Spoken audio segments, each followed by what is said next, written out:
আপনাদের ওই কি জানি বলে, আপনাদের জন্য আমি নিয়ে আসলাম অনেক ইউনিক একটা ব্লগ। এই ব্লগটা এখন আপনাদের জন্য এত পরিমাণ, মাই গুডনেস, এটা জুয়েলা যেতেছে আমার, তাড়াতাড়ি তেল দিতে দিব।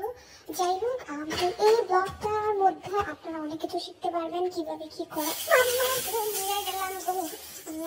যাই হোক, কেউ ভয় পাইবেন না, এটা একটু হবে। প্রথমে যারা আমার মতো, আমাদের মতো বাইরে যারা আসতে চান, তাদের জন্য এই ব্লগটা অনেক উপকৃত হবে।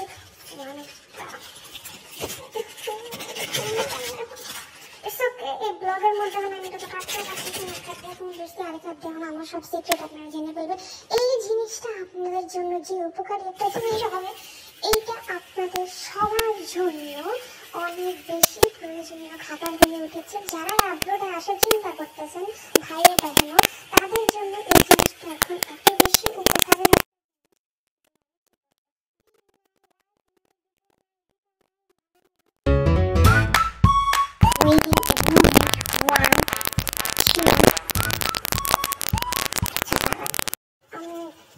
দাঁড়ান, এখন এটাকে উল্টাইতে হবে। যারা একটু বেশি বাইজা খাইতে চান রুটি, তাদের জন্য এটা নো প্রবলেম। আমি মানে হইতেই পারে, বুঝেন না, মাস্টার শেফ আমি এখন আজকাল হয়ে যাচ্ছি, আপনাদের জন্য ব্লগ নিয়ে এসেছি।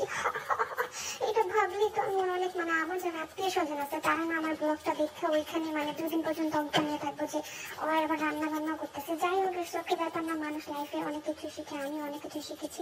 এখন আপনাদের খুশি করবো কিভাবে রুটি বাঁচতে হয়, কারণ আপনাদেরকে এখানে এসে সার্ভাইভ করতে হবে। Am I wrong or right, এটা অবশ্যই আপনারা আমাকে কমেন্টে লিখে দেবেন।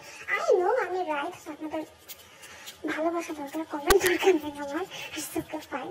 সো এটাকে যদি এখন না উল্টাই, এটা আবার এইটার মতোই আর কি, লাইক কালারফুল হয়ে যাবে।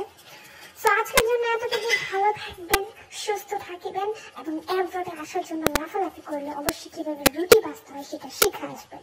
Bye bye, tata, have a good night.